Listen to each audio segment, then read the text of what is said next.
বিসমিল্লাহির রহমানির রহিম। Cantonment public school and college Shahidpur কর্তৃক আয়োজিত অনলাইন ক্লাসে সবাইকে স্বাগতম। প্রিয় শিক্ষার্থীরা, আজকে আমরা আলোচনা করব নবম ও দশম শ্রেণীর 16.2 অধ্যায় নিয়ে। তো অধ্যায়ের শুরুতে প্রথমত আমরা এই অধ্যায় সম্পর্কিত কিছু সূত্রাবলী জেনে নিই। তো আসো প্রথমত এই অধ্যায় সম্পর্কিত কিছু সূত্রাবলী আমরা জেনে নিব। প্রথমত আছে হচ্ছে আয়তক্ষেত্র। আমরা আগে থেকে জানি যে আয়তক্ষেত্র মানে হচ্ছে যে চতুর্ভুজের বিপরীত বাহুগুলো পরস্পর সমান ও সমান্তরাল তাকে, এবং প্রত্যেকটি কোণ হচ্ছে সমকোণ, তাকে বলা হয় আয়তক্ষেত্র। তো আয়তক্ষেত্র এটাকে যদি দৈর্ঘ্যটাকে যদি আমরা এ ধরি এবং প্রস্থটাকে যদি বি ধরি, তাহলে আয়তক্ষেত্রের ক্ষেত্রফলটা আমরা আগে থেকেই জানি, সেটা হচ্ছে দৈর্ঘ্য গুণন প্রস্থ বর্গ একক। এরপরে আয়তক্ষেত্রের আমরা বের করব হচ্ছে পরিসীমা। আমরা পরিসীমা সূত্রটা জানি 2 গুণন দৈর্ঘ্য যোগ প্রস্থ। তার মানে পরিসীমা মানে হচ্ছে সবগুলো বাহুর যোগফল। এখানে 2টা দৈর্ঘ্য 2টা প্রস্থ, তাই আমরা দেখলাম হচ্ছে 2 গুণন দৈর্ঘ্য যোগ প্রস্থ। এরপরে আসে হচ্ছে আয়তক্ষেত্রের কর্ণ। কর্ণের সূত্রটা হচ্ছে √অফ দৈর্ঘ্য স্কয়ার যোগ প্রস্থ স্কয়ার। তো মোটামুটি আয়তক্ষেত্রে এই 3টা সূত্র জানলেই আমাদের চলবে। এরপরে আসে হচ্ছে বর্গক্ষেত্র।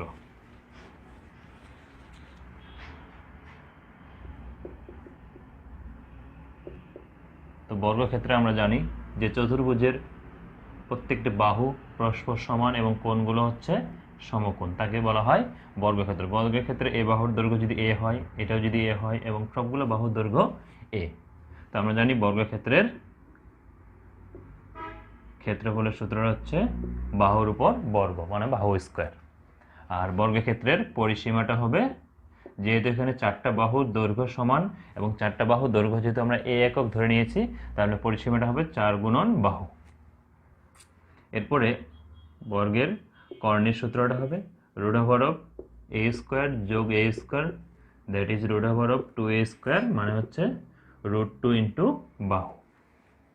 তো বর্গের সাধারণত ক্ষেত্রফল হচ্ছে তাহলে কি বাহু স্কয়ার, এবং পরিসীমা হচ্ছে 4 ইন্টু বাহু, আর কর্ণের সূত্রটা হচ্ছে √2 ইন্টু বাহু।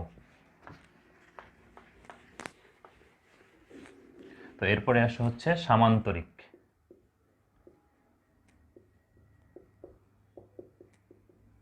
তো আমরা জানি সামান্তরিক কাকে বলা হয়, যে চতুর্ভুজের বিপরীত বাহুগুলো পরস্পর সমান ও সমান্তরাল এবং কোনো কোণেই সমকোণ নয়। তার মানে আমরা যদি একটা সামান্তরিক দেখি, এরকম একটা সামান্তরিক, এই সামান্তরিকে এটাকে যদি ভূমি বলা হয়, ভূমিটাকে ধরলাম বি, এবং এটা থেকে এটা উচ্চতাটাকে বলা হয় যদি এইচ, তাহলে সামান্তরিকের ক্ষেত্রফলের সূত্রটা হচ্ছে ভূমি গুণন উচ্চতা। এরপরে আসলে দেখি হচ্ছে ট্রাপিজিয়াম।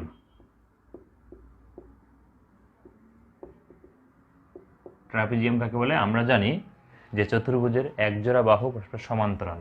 তো একটা চতুর্ভুজ যদি অঙ্কন করি, যেমন এটা একটা চতুর্ভুজ, এই চতুর্ভুজের এই বাহুটার সাথে এই বাহুটা সমান্তরাল। যদি এই বাহুটার দৈর্ঘ্যকে আমরা এ ধরি এবং এই বাহুটার বাহুর দৈর্ঘ্যকে যদি আমরা বি ধরি, এবং সমান্তরাল বাহুদ্বয়ের মধ্যে লম্ব দূরত্বটাকে যদি আমরা এইচ ধরি, তাহলে ট্রাপিজিয়ামের ক্ষেত্রফলের সূত্রটা হবে, ক্ষেত্রফলের সূত্রটা হচ্ছে হাফ গুণন সমান্তরাল বাহুদ্বয়ের মধ্যে লম্ব দূরত্ব গুণন সমান্তরাল বাহুদ্বয়ের যোগফল। তাহলে ট্রাপিজিয়ামের ক্ষেত্রফলের সূত্রটা হচ্ছে সমান্তরাল বাহুদ্বয়ের যোগফল, তার সামনে সমান্তরাল বাহুদের মধ্যে লম্ব দূরত্ব, সামনে একটা হাফ, তার মানে হাফ গুণন সমান্তরাল বাহুদের লম্ব দূরত্ব গুণন সমান্তরাল বাহুদের যোগফল। এই মোটামুটি একটা সূত্র জানলে এই অধ্যায়ের ম্যাক্সিমাম অঙ্ক আমরা করতে পারবো। তো আসলে এবার অনুসরণী 16.2 এর আমরা প্রথমত আজকে আলোচনা করব 3 নম্বর প্রশ্নটা নিয়ে। অনুসরণী 16.2 এর 3 নম্বর প্রশ্নটা বলা হচ্ছে যে একটি বাগানের দৈর্ঘ্য 40 মিটার, প্রস্থ 30 মিটার, বাগানের ভিতরে সমান পার বিশিষ্ট একটি পুকুর আছে। পুকুরের ক্ষেত্রফল বাগানের ক্ষেত্রফলের 1/2 অংশ হলে পুকুরের দৈর্ঘ্য ও প্রস্থ নির্ণয় করো। তো আবারও বলি, একটি বাগানের দৈর্ঘ্য দেওয়া আছে, ধরলাম এটা একটা বাগান, এটা একটা বাগান।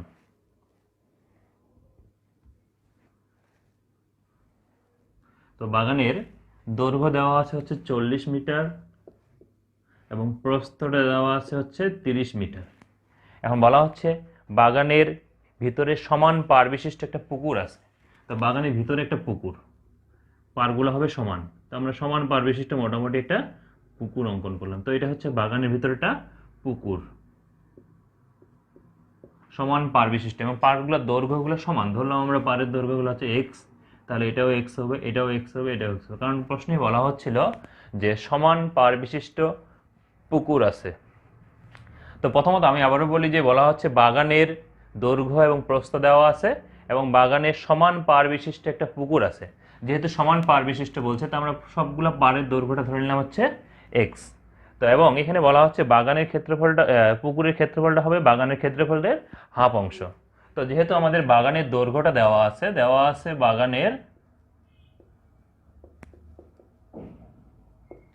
দৈর্ঘ্য সমান সমান 40 মিটার, বাগানের প্রস্থটা দেওয়া আছে 30 মিটার। অতএব বাগানে, যেহেতু বাগানটা আয়তাকার, অতএব বাগানের ক্ষেত্রফল, আমরা জানি ক্ষেত্রফলের সূত্রটা হচ্ছে দৈর্ঘ্য গুণন প্রস্থ বর্গ মিটার। তাহলে এটা হবে 1200 বর্গ মিটার। তো আমরা বাগানের ক্ষেত্রফলটা বের করলাম 1200 বর্গ মিটার। এরপরে বলা হচ্ছিল বাগানের ভিতরে সমান পার বিশিষ্ট একটা পুকুর আছে। তো আমরা পাড়ের ধরে নিয়েছি, পাড়ের দৈর্ঘ্য বিস্তারটা হচ্ছে এক্স। ধরি পুকুর পাড়ের বিস্তারটা হচ্ছে এক্স মিটার। আমরা ধরে নিলাম পুকুর পাড়ের বিস্তারটা হচ্ছে এক্স মিটার। এখন আমরা পার বাদে পুকুরের দৈর্ঘ্যটা বের করব। পুকুরের দৈর্ঘ্যটা বের করব। এখন পার বাদে পুকুরের দৈর্ঘ্যটা, তো পুকুরটার এই পাশে পার আছে এক্স মিটার, এই পাশেও পার আছে এক্স মিটার। তো পারটাকে যদি বাদ দিই, এই পাশ থেকে এক্স, এই পাশের থেকে যদি এক্সটা বাদ দেই, আর পুরো দৈর্ঘ্যটা যেহেতু আমাদের 40 মিটার, তো 40 থেকে বাগানের দৈর্ঘ্যটা দেওয়া ছিল 40 মিটার, তো পারটাকে যদি বাদ দেই তাহলে আমরা পুকুরের দৈর্ঘ্যটা পাবো। তাহলে 40 থেকে দুই পাশে পারটাকে আমরা বাদ দিব, তার মানে হচ্ছে 40 বিয়োগ 2x মিটার। এটা হচ্ছে পার বাদে পুকুরের দৈর্ঘ্য, অর্থাৎ এটা পুকুরের দৈর্ঘ্যটাই পাইলাম আমরা। ঠিক সিমিলারলি আমরা বের করব পার বাদে পুকুরের প্রস্থ। তো বাগানের প্রস্থটা ছিল হচ্ছে আমাদের 30 মিটার, ওই 30 থেকে দুই পাশে পার, এই পাশে এক্স, এই পাশে এক্স বাদ দিব, তাহলে হচ্ছে এক্স প্লাস এক্স সমান সমান হচ্ছে 30 মাইনাস 2x মিটার। এটা হচ্ছে পার বাদে পুকুরের প্রস্থ। অতএব আমরা বের করব পার বাদে পুকুরের ক্ষেত্রফলটা। পার বাদে পুকুরের ক্ষেত্রফলটা তাহলে কি হবে? আমরা জানি ক্ষেত্রফলের সূত্রটা হচ্ছে দৈর্ঘ্য গুণন প্রস্থ বর্গ মিটার। তো এটা যদি আমরা একটু ক্যালকুলেশন করে নিই তাহলে এটা কত হবে? 1200 minus 80x minus 60x minus plus 4x square. 1200 minus 140x plus 4x square metre. তো এটা হচ্ছে আমাদের পার বাদে পুকুরের ক্ষেত্রফল। তো পার বাদে পুকুরের ক্ষেত্রফলটাই অ্যাকচুয়ালি হচ্ছে আমাদের পুকুরের ক্ষেত্রফল। তো প্রশ্নে বলা হচ্ছিল যে পুকুরের ক্ষেত্রফলটা হচ্ছে বাগানের ক্ষেত্রফলের হাফ অংশ, মানে 1/2 অংশ। তাহলে আমরা প্রশ্ন মতে লিখতে পারবো যে প্রশ্ন মতে এই যে আমরা বাগানে পার বাদে যে পুকুরের ক্ষেত্রফলটা পাইলাম, এই ক্ষেত্রফলটাই হচ্ছে সাধারণত পুকুরের ক্ষেত্রফল। তো প্রশ্নে বলা হচ্ছিল পুকুরের ক্ষেত্রফলটা হচ্ছে বাগানের ক্ষেত্রফলের হাফ অংশ। তার আমরা প্রশ্ন মতে লিখতে পারবো 1200 minus 140x plus 4x square half গুণন বাগানের ক্ষেত্রফল, মানে 1200। তো এখন এটা আমরা ক্যালকুলেশন করলে এখান থেকে x এর মানটা বের করব। তো বা একটু সামনে এটা লিখি 4x square minus 140x plus 1200, এটা কাটাকাটি করলে হবে 600, বা 4x square minus 140x plus 1200 minus 600 equal to 0। তো আমরা একটু উপরে মিশিয়ে দিয়ে উপরে করি এটা ক্যালকুলেশনটা।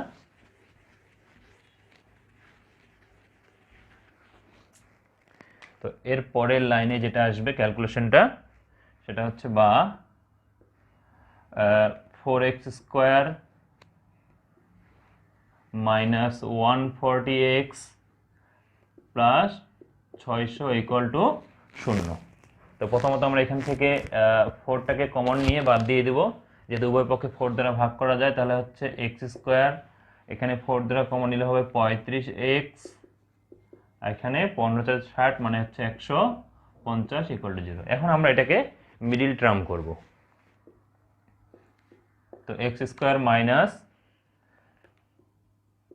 30x minus 5x plus 150 equal to 0। তার 30 আর 5 গুণ করলে হয় 150, 150। তাই আমরা এটাকে মিডল টার্ম করলাম। এখন এখান থেকে যদি x কমন নিই তাহলে x মাইনাস 30 মাইনাস 5 কমন নিলে x মাইনাস 30 ইকুয়াল টু 0।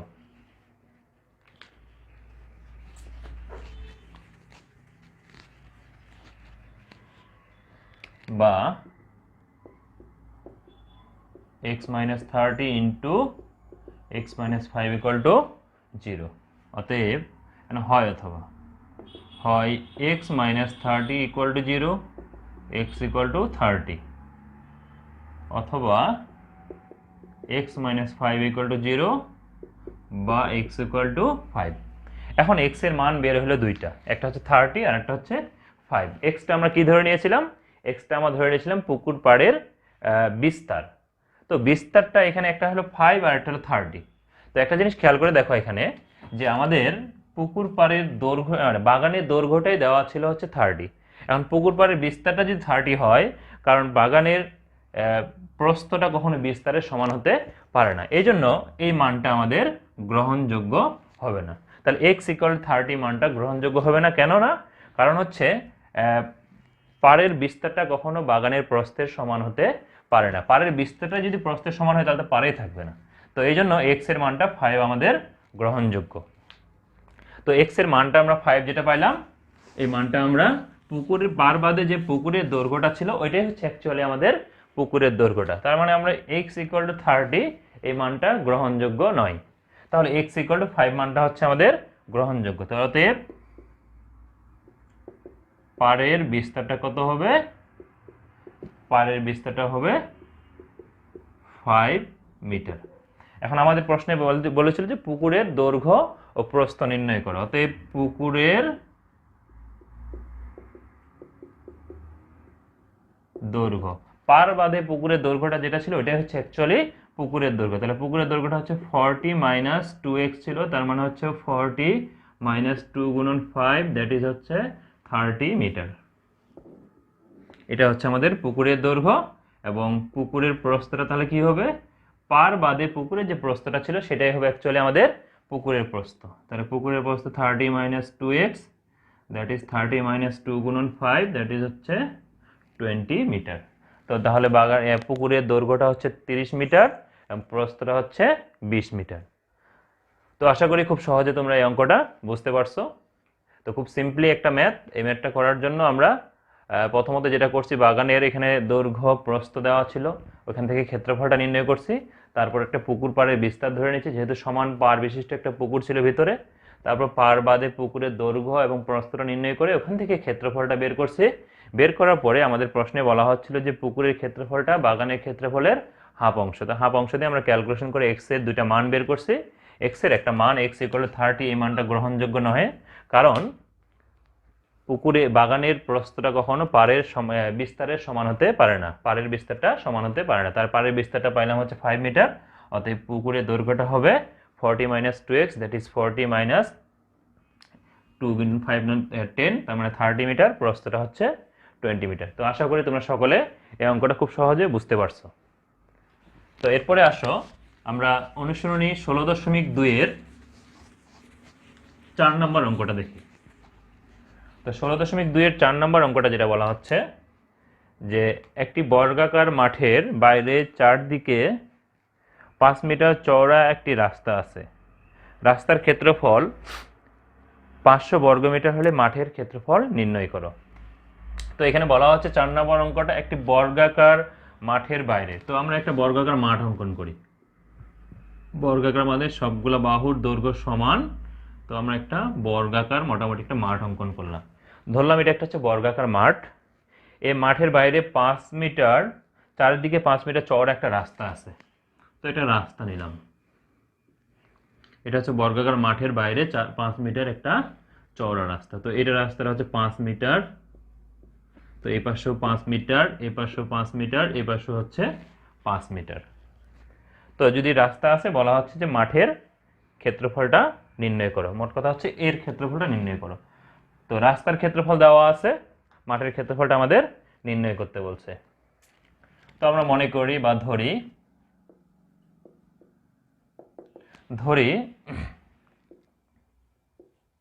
মাঠের দৈর্ঘ্যটা ধরলাম হচ্ছে এক্স মিটার। মাঠের দৈর্ঘ্যটা ধরলাম হচ্ছে আমরা এক্স মিটার। এই যে মাঠটা আছে এটা হচ্ছে x x x x metre. তো মাঠের দৈর্ঘ্যটা ধরলাম হচ্ছে আমরা এক্স মিটার। তো মাঠটা যেহেতু বর্গাকার, অতএব মাঠের ক্ষেত্রফলটা কি হবে? আমরা জানি বর্গের ক্ষেত্রফলের সূত্রটা কি? বাহুর উপর স্কয়ার, তার মানে এক্স স্কয়ার বর্গ মিটার। এখানে আমাদের দেওয়া আছে যে রাস্তার ক্ষেত্রফল 500 মিটার। রাস্তার ক্ষেত্রফলটা কত দেওয়া আছে? রাস্তার ক্ষেত্রফলটা দেওয়া আছে 500 বর্গ মিটার। তো এখন আমরা রাস্তা সহ মাঠের ক্ষেত্রফলটা কত হবে? রাস্তা সহ মাঠের ক্ষেত্রফল, এখানে একটা জিনিস খেয়াল করে দেখো। প্রথমত এখানে রাস্তার ক্ষেত্রফল বলতে এই যে রাস্তাটা আছে 5 মিটার চওড়া বিশিষ্ট যে রাস্তাটা, বা এই রাস্তাটার ক্ষেত্রফলটা হচ্ছে 500 মিটার, আর ভিতরের ক্ষেত্রফলটা হচ্ছে এক্স স্কয়ার বর্গ মিটার। তো আমি বললাম রাস্তা সহ মাঠের ক্ষেত্রফলটা কত হবে? এটা হচ্ছে রাস্তার ক্ষেত্রফল, আর এটা হচ্ছে মাঠের ক্ষেত্রফল, এটা হচ্ছে রাস্তার ক্ষেত্রফল। তো বললাম রাস্তা সহ মাঠের ক্ষেত্রফলটা হবে এক্স স্কয়ার, এর সাথে কি হবে? 500 যোগ হবে। তার মানে হচ্ছে রাস্তা সহ মাঠের ক্ষেত্রফলটা আমরা বের করলাম। এখন আমরা বের করব রাস্তা সহ মাঠটা যে আছে, মাঠটার দৈর্ঘ্যটা কত হবে? রাস্তা সহ মাঠটার দৈর্ঘ্য কত হবে? তো মাঠটার প্রথমত মাঠের দৈর্ঘ্য হচ্ছে এক্স, তাহলে দুই পাশে রাস্তা আছে, তাহলে এক্স এই পাশে 5 মিটার, এ পাশে 5 মিটার। তো উভয় পক্ষে যেহেতু 5 মিটার আছে, তার দৈর্ঘ্যটা হবে এক্স এর সাথে দুই পাশে 5 যোগ হবে, তাহলে 5 যোগ 5 that is x plus 10 metre. এটা হচ্ছে রাস্তা সহ মাঠের দৈর্ঘ্যটা। তো এখান থেকে আমরা রাস্তা সহ মাঠের ক্ষেত্রফলটা বের করতে পারবো। আমরা জানি যেহেতু মাঠটা বর্গাকার, তার মানে এটার উপরে বর্গ হবে। তো এটাকে যদি আমরা সূত্রে ফেলাই দিই, a প্লাস বি অল স্কোয়ারের সূত্রটা, তাহলে x square plus 2 into x into 10 plus 10 square that is x square plus 20x plus 100। এটা হচ্ছে রাস্তা সহ একটা মাঠের ক্ষেত্রফল। তো আমরা পূর্বেই আবার লিখছি রাস্তা সহ মাঠের ক্ষেত্রফল এটা। তো আমরা প্রশ্ন মতে লিখতে পারবো এটা সমান সমান এটা। তো অতএব প্রশ্ন মতে অথবা এখানে যেটা আমরা লিখছি এটার মতে আমরা লিখতে পারবো যে x square plus 20x plus 100 equal to x square plus 500। তো এটাকে আমরা সমাধান করবো, এখান থেকে এক্স এর মানটা নির্ণয় করব। তো এখানে কি হলো? এক্স স্কোয়ার প্লাস 20x, সবগুলোকে এক পাশে নিয়ে আসি, 20x plus 100 minus x square minus 500 equal to 0। এই এক্স স্কোয়ার ক্যান্সেল, বা 20x মাইনাস 400 ইকুয়াল টু 0, বা 20x ইকুয়াল টু 400, বা x ইকুয়াল টু 400 ভাগ 20 সমান সমান 20 মিটার। তাহলে আমরা মাঠের দৈর্ঘ্যটা পাইলাম 20 মিটার। তার মানে এই যে মাঠটা ছিল ভিতরে, এটা সমান সমান পাইলাম হচ্ছে 20, সবগুলো হচ্ছে 20। মাঠটা যেহেতু বর্গাকার, তাহলে সবগুলো বাহুর দৈর্ঘ্য পাইলাম হচ্ছে আমরা 20 মিটার। যেহেতু আমরা মাঠের দৈর্ঘ্যটা পাইলাম হচ্ছে 20 মিটার, আমাদের বের করতে বলছিল মাঠের ক্ষেত্রফলটা নির্ণয় করো। অতএব আমরা আগেই লিখছিলাম মাঠের ক্ষেত্রফলটা হচ্ছে x² বর্গমিটার। অতএব কি লিখব, মাঠের ক্ষেত্রফল সমান সমান হচ্ছে 20/² দ্যাট ইজ হচ্ছে 400 বর্গমিটার। তাহলে আমরা খুব সহজে মাঠের ক্ষেত্রফলটা নির্ণয় করতে পারলাম। তো আশা করি তোমরা সকলে এই 4 নম্বর অঙ্কটা বুঝতে পারছো।